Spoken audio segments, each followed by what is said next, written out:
C'est vendredi et c'est l'heure du rappel de l'actualité de la semaine. Bienvenue à tous dans cette émission. Akemi Njongoni, situé entre le quartier Bessieux, le Carrefour Léomba, le camp de police et Montagne Sainte, devrait bénéficier en cette épuisante saison de pluie de la construction d'un pont qui éviterait aux populations d'affronter la boue et les ordures qui ont rendu la zone inaccessible. L'effort est de Laure Olga Ngonjou, membre du bureau politique PDG et conseiller municipal du 3e arrondissement. Sans Peronba, Justin Bitégué. Quelques engins du génie militaire et des espoirs pour les populations de cette zone du quartier Akemi Njongoni dans le 3e arrondissement de Libreville. Ici, la pluie, la boue et les ordures ne font absolument pas bon ménage. L'initiative consiste à dégager cette grande poubelle. Nous sommes venus toucher du doigt le travail que fait le génie militaire, qui a été sollicité pour curer cette rivière. Également cette montagne d'ordures qui existe depuis plusieurs décennies suite à l'interpellation des populations. Il s'agit donc de l'engagement de travaux importants. Un pont va être construit dans les tout prochains jours. Il permettra aux populations de traverser en toute sécurité ce court tronçon qui conduit directement à l'état-major de la Marine nationale. Il y a un projet d'une voie qui partira d'ici pour sortir à l'état-major de la Marine. Donc, dans un premier temps, ce qui va être fait, c'est de dégager les ordures. Secondo, c'est faire une passerelle pour que les piétons puissent circuler à tout moment, afin que tout le monde trouve son compte dans le quartier. Mais le projet de la route se fera très prochainement. L'effort est de Laure Olga Ngonjou, notable du 3e arrondissement, membre du bureau politique du PDG et conseiller municipal de Libreville. Une action concrète au profit d'une population qui aspire légitimement à un mieux-être.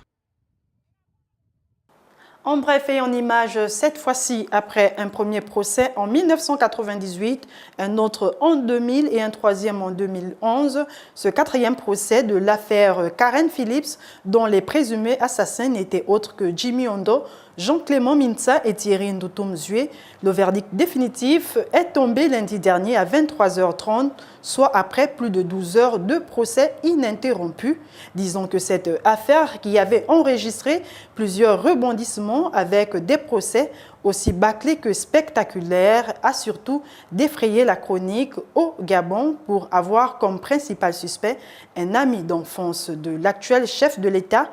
Après 15 ans de quête de la vérité, le bout du tunnel, enfin pour ce dernier qui a été innocenté aux côtés de Jean-Clément Mintsa, tandis que Thierry Ndotoum Zoué, le véritable assassin, a été condamné à perpétuité conformément aux dispositions de la loi. En éducation, le Premier ministre gabonais Raymond Donsima a présidé mardi dernier une rencontre avec les responsables des syndicats de l'éducation en crise depuis plusieurs semaines. Cette réunion visait à assainir le climat qui prévaut actuellement dans le secteur et la réouverture dans les plus brefs délais des établissements scolaires fermés depuis près d'une semaine.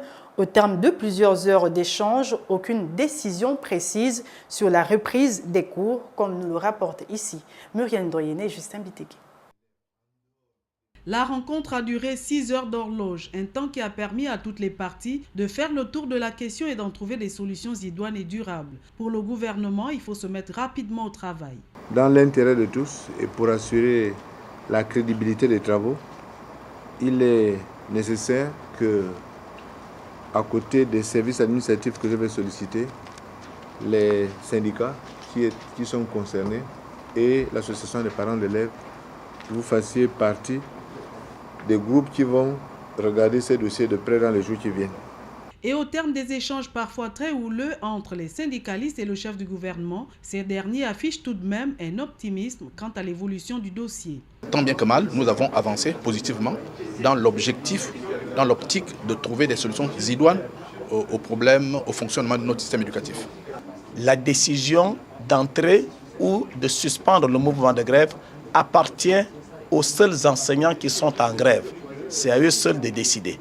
La CONESICEN n'a été que mandatée, c'est-à-dire le bureau national. Nous allons leur rendre compte et demain ils décideront. Quant aux responsables de l'association des parents d'élèves également présents à cette rencontre, la sortie sans délai de cette crise reste très attendue, entendu que l'avenir des enfants en dépend. Nous sommes des pères de famille et tout ce que nous souhaitons, c'est que nos enfants puissent retrouver le chemin de l'école. Attendu à présent l'aboutissement des engagements pris par le gouvernement à cet effet. En économie, on parle de la revue annuelle du plan cadre des Nations Unies pour l'aide au développement du Gabon. C'est ouverte ce mercredi à Libreville en présence des experts et responsables des différentes parties que sont le PNID et le ministère gabonais en charge de l'économie et du développement durable. Le point avec Muriel Doyene et Justin Bitegui. Les travaux qui se sont ouverts ce jour apparaissent comme une évaluation à mi-parcours des réalisations telles que contenues et indiquées dans le plan cadre des Nations Unies pour l'aide au développement, une façon de permettre au Gabon d'atteindre les 8 OMD dans la période indiquée, un exercice auquel le PNUD s'adonne régulièrement. Chaque année, avec le gouvernement du Gabon, nous faisons le suivi et l'évaluation des programmes d'appui du système des Nations Unies au gouvernement pour voir si les programmes que les Nations Unies proposent sont bien calés avec les priorités nationales du gouvernement. Pays à revenu intermédiaire supérieur, le Gabon, par l'entremise de son ministère en charge de l'économie et du développement durable, bien que pouvant se targuer des avancées significatives enregistrées au cours de ces dernières années, pense qu'il y a encore fort à faire. Notre pays connaît un déficit à combler. En gestion axée sur les résultats et en évaluation des projets et programmes de développement, depuis 2010, nous avons pu réaliser quelques études stratégiques. C'est le cas de notre programme Payé pour un travail décent. C'est le cas également de la consultation participative pour le poste 2015 ou encore de l'élaboration des comptes nationaux de la santé. Au-delà de la simple mesure des résultats, la revue permet ici de revisiter le cadre de coopération entre les deux parties afin de tenir compte des contraintes intervenues ou des opportunités apparues, soit dans la mise en œuvre des activités, soit dans l'environnement du programme en vue de l'adapter au contexte actuel. Et pour finir, cet atelier de formation des journalistes gabonais qui s'est tenu cette semaine à Libreville, ce sont les locaux de l'Académie franco-américaine de management de Libreville qui servent de cadre à cette formation des journalistes gabonais sur le traitement de l'information en période électorale, une initiative du Conseil national de la communication en partenariat avec l'UNESCO et le PNUD. Le point avec Marcel Tsonga et Douglas Tonton. La salle polyvalente de la ville de Tchibanga était pleine à craquer le samedi 16 novembre 2013. Une présence massive des fils et filles de la Nyanga préoccupés par le développement de leur contrée, comme l'a indiqué un peu plus tôt la présidente du forum.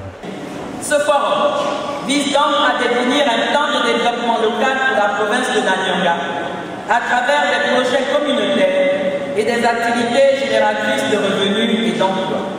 D'où la nécessité pour chaque fille et fils de la province de s'impliquer dans cette réflexion afin de permettre à notre province de décliner ses potentialités et de proposer ce qu'elle a à offrir au pays et au monde.